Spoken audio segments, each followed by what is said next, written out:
Matthew. We're in Matthew chapter 22, and Jesus just got done answering the Sadducees, and he quotes a lot of Old Testament scriptures here.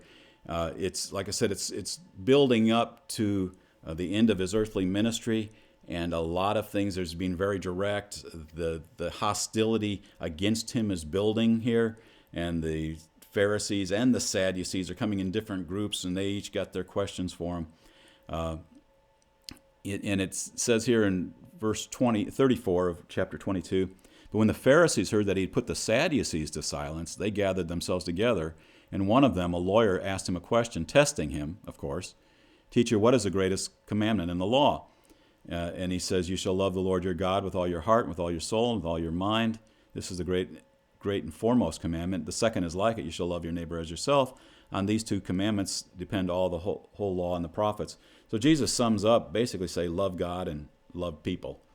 And that's the commandments. And so the Pharisees were trying to stump him. And so it says in verse 41, now while the Pharisees were gathered together, because he'd already shut up the Sadducees. Now while the Pharisees were gathered together, Jesus asked them a question, saying, what do you think about the Christ? Whose son is he? They said to him, the son of David. Which, he is, but then he's more than that. Jesus wants to illustrate this. He said to them, then how does David in the Spirit call him Lord, saying, the Lord said to my Lord, sit at my right hand until I put thine enemies beneath the feet. And David then calls him Lord. How is he his son? So how is the Christ, the Messiah, the son of David, if David's calling him Lord? It's a mystery, and we even see it wrapped up really in an incredible statement in Revelation. It says, he is the root and the offspring of David. What? There's a lot of difference between the root and the fruit. But he says he's the root and the offspring, which says what? The root, without the root, you don't have a tree, and without the tree, you don't have any fruit. So without the root, without Jesus, there is no David, but without David, there is no Jesus in the flesh.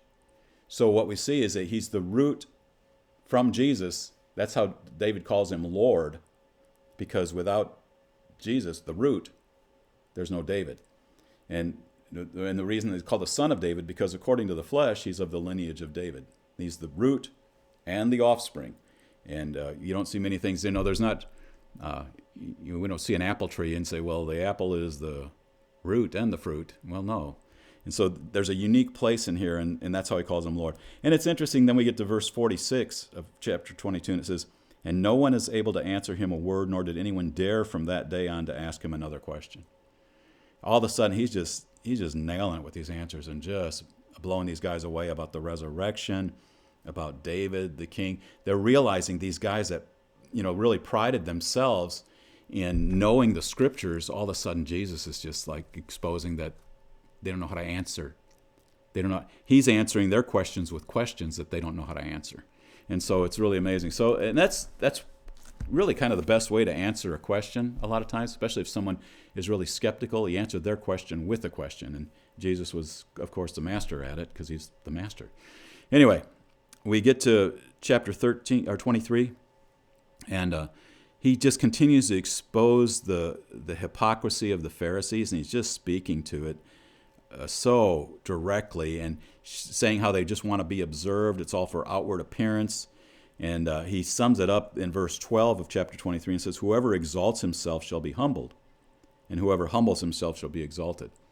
And so he's directing it right at the leaders, and everybody knows it. He's talking to the multitudes, but he's just been talking to the Pharisees and the Sadducees, just had a big encounter with each of them, shut them both up, and now he's talking about their hypocrisy and how they just like to be noticed among men. And so that's something we definitely have to guard our own hearts against, is just doing things to be noticed. And so he goes on, continues to show their hypocrisy, goes through that. We get to, he ends up in chapter 23. I'm going to skip over a lot of this. There's a lament that he talks over Jerusalem. He spends most of 23 just really rebuking the Pharisees, the Sadducees, the leaders. And then he ends up in verse 37, he says, O Jerusalem, Jerusalem, who kills the prophets and stones those who are sent to her.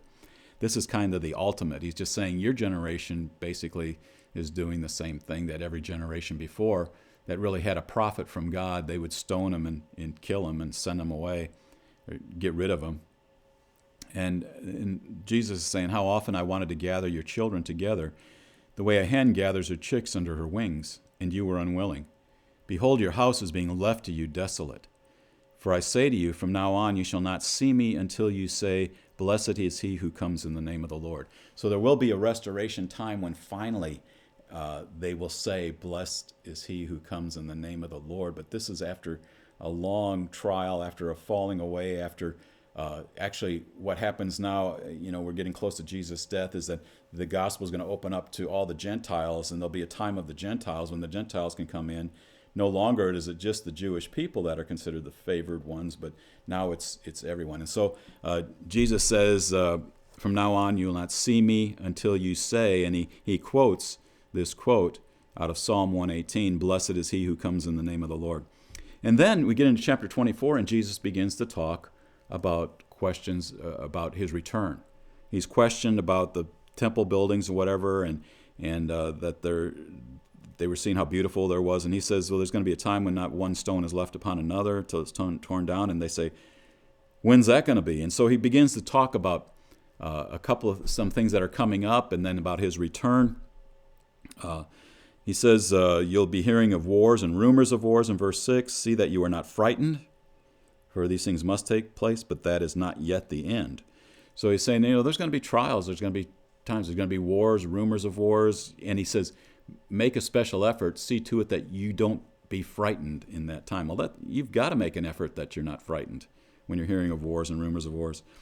And he says, nations are going to rise. There's going to be earthquakes, famines, all this thing. There'll be false prophets. And then he says, the one who endures to the end shall be saved. And then verse 14 is a key verse for all of this chapter and all of what's coming up ahead and what's in the future. And it says, this gospel of the kingdom shall be preached in all the whole world for a witness to all the nations, and then the end shall come. So he's saying, there's time of trouble coming, but what the goal is and what the commission is of the church is we're to get the gospel of the kingdom preached to the whole world as a witness to all the nations. And when the witness is spread to all the nations, then the end shall come. And then he gives some real specific things, and this is verified throughout the scriptures in different places.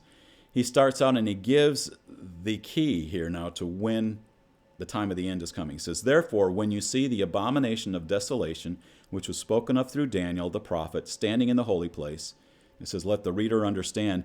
Then let those who are in Judea flee to the mountains. Let him who is on the housetop not go down to get the things out of their house. Let him who is in the field not turn.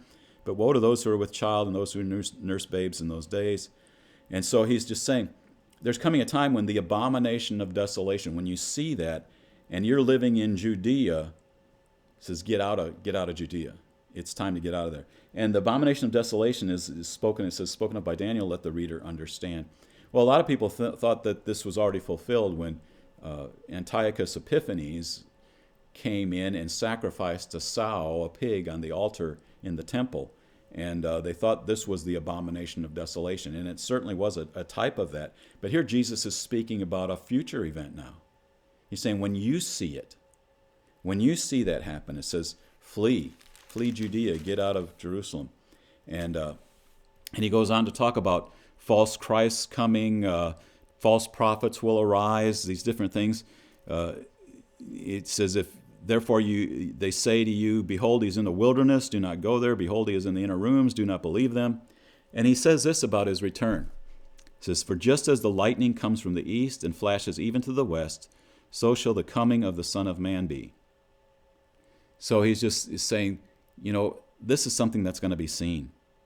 The lightning that comes from the east and the west, we see in other parts in first chapter of Revelation, says every eye will see him. When we see, in 1 Thessalonians, 2 Thessalonians, it talks about the Lord's return.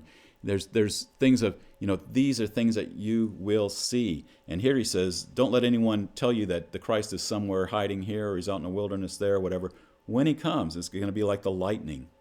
Well, you'll be able to know, you'll be able to see. And so that's what he really ends this part with, there's going to be false Christs, false prophets, but when I come, it'll be like lightning and everyone will see it.